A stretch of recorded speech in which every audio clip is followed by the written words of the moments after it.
Viaggiare da solo ti terrorizza e non riesci proprio a trovare la spinta giusta per partire da solo.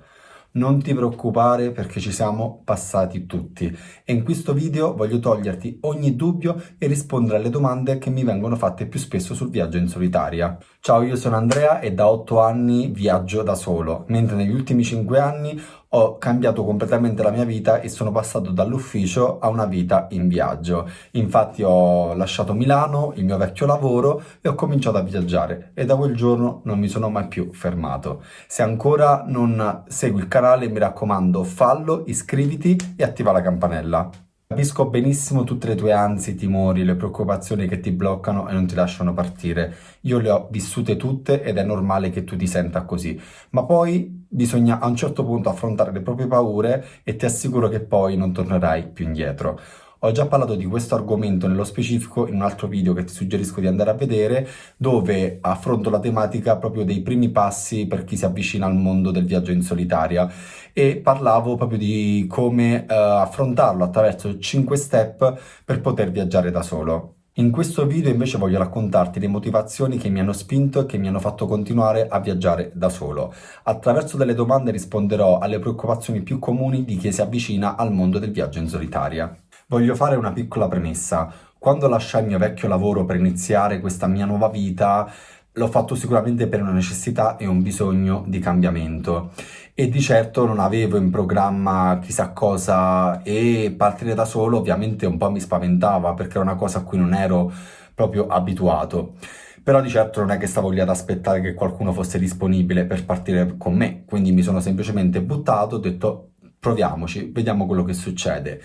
E in realtà poi il viaggio in solitaria si è rivelata una scoperta e mi ha riservato delle sorprese incredibili ed è stato veramente forse una delle cose più importanti e proprio rivelatrici che mi siano mai accadute. Ma quindi, perché viaggiare da soli? Sicuramente per crescere, sia su un aspetto pratico che su uno più interiore ed emotivo. Per quanto riguarda l'aspetto pratico, se ci pensiamo, quando viaggiamo da soli siamo più esposti alla vita, a tutto ciò che ci succede intorno, perché dobbiamo imparare a cavarcela da soli. Non c'è nessuno a cui appoggiarsi o fare riferimento, quindi tutto ciò che ci accade è nostra responsabilità, dobbiamo trovare il modo di riuscire a venire a galla.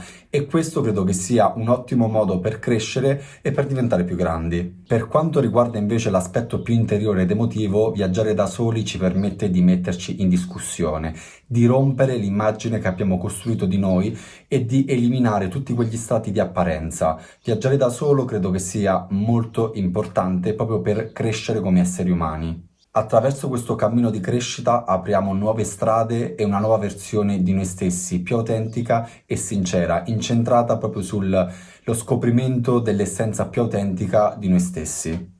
E come dico anche nella descrizione del mio canale, quello che poi è il mio obiettivo e quello che cerco anche di comunicare è cercare il vero senso dell'esistenza attraverso il viaggio come forma terapeutica di indagine interiore nella consapevolezza. Viaggiare da soli ha un potere molto più profondo di quanto possiamo immaginare, perché ci apre nuove opportunità di crescita offrendoci alternative. Viaggiare da solo può essere una delle esperienze più intime e significative della tua vita, che ti permetterà di conoscerti meglio per capire davvero chi sei e dove vuoi andare.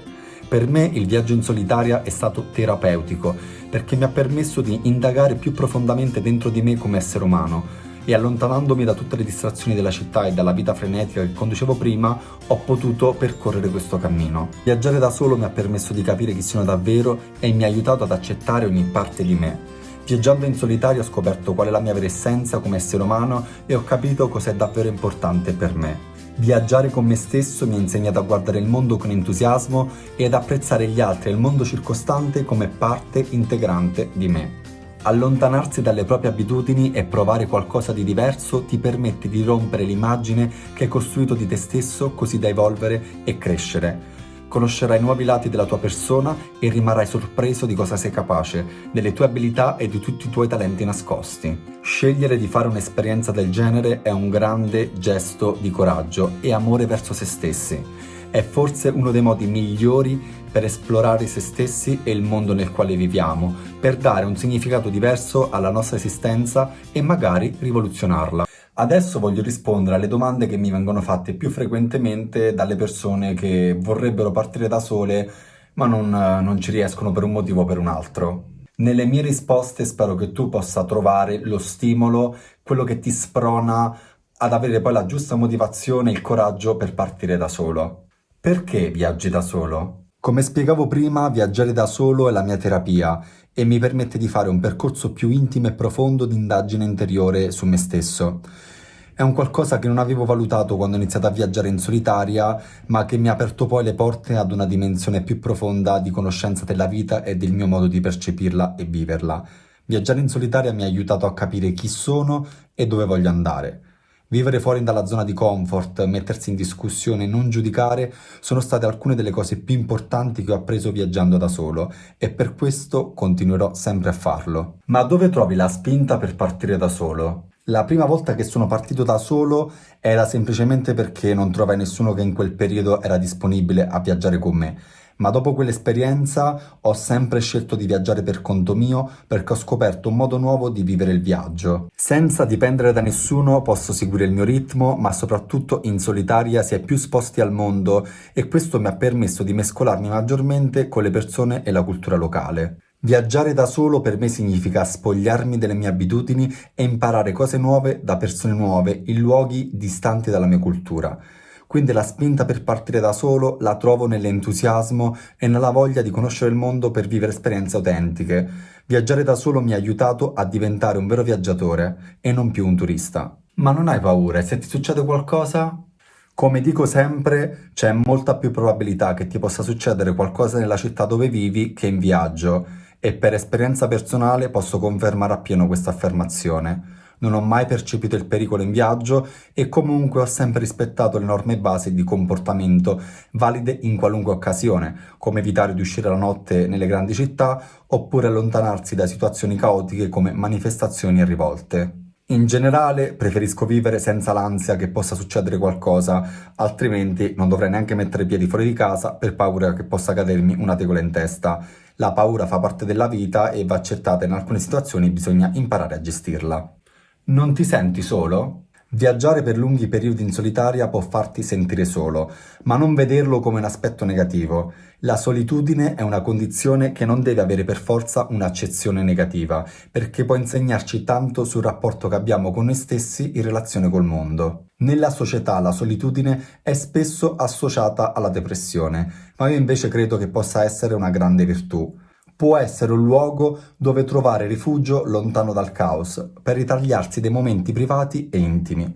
Per stare bene con gli altri bisogna imparare in primis a stare bene con se stessi. Quindi se non vuoi partire da solo perché ti fa paura la solitudine, ti consiglio di provarci e basta, senza pensarci troppo. Ti renderai conto che dalla solitudine si possono imparare tante cose, anche perché è nel silenzio e nella quiete che emergono le grandi verità. Affronta ciò che ti fa paura e un giorno lo supererai e lo dominerai. Ma non ti annoi? Mai. Come potrei annoiarmi in viaggio? Al massimo posso sentirmi solo alcune volte, ma mai annoiato. In tal caso dovrei rivalutare se viaggiare in solitaria faccia il mio caso. Comunque possono capitare situazioni di noia, come succede a chiunque nella vita di tutti i giorni, ma anche quella va accettata o altrimenti ci si trova qualcosa da fare. Sicuramente è cosa buona trasformare quei momenti di noia in occasioni produttive e costruttive, come ad esempio scrivere un diario di viaggio, editare delle foto, creare un blog oppure programmare delle esperienze future come il volontariato. Ma chi te lo fa fare? Me lo chiedevo pure io le prime volte quando ero in aereo verso una nuova destinazione. Invece adesso è l'esatto contrario, ma chi me lo fa fare a starmene a casa? Decidere di partire da solo inizialmente richiede sicuramente tanto impegno e quindi ti porta a pensare, ma chi te lo fa fare?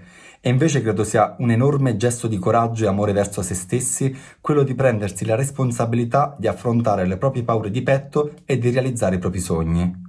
All'inizio tutto fa paura, il cambiamento, il nuovo, l'ignoto, ma ricordati che i limiti stanno solo nella tua testa e che puoi trasformare ogni occasione in una nuova opportunità. Spero che questo video sia stato di ispirazione e che ti abbia dato la giusta motivazione per partire da solo. Attraverso la mia esperienza spero di riuscire ad aiutare le persone a fare quello che ho fatto io, perché credo che sia molto importante condividere il proprio vissuto e le proprie conoscenze proprio per aiutare gli altri a trovare la propria strada. Anche per me è stato di fondamentale importanza, per esempio, leggere o ascoltare i racconti di altre persone, come ricevere consigli di chi aveva magari più esperienza di me. Credo che sia fondamentale la condivisione, perché ci permette di crescere ed evolvere. Spero che questo video ti sia piaciuto, in tal caso lascia un like, ma soprattutto lascia un commento, voglio sapere la tua opinione, se hai consigli a riguardo per i viaggi in solitaria, se magari hai altri dubbi al quali io posso rispondere, così da creare un canale di comunicazione. E soprattutto, se non l'hai ancora fatto, mi raccomando, iscriviti al canale e ci vediamo al prossimo video.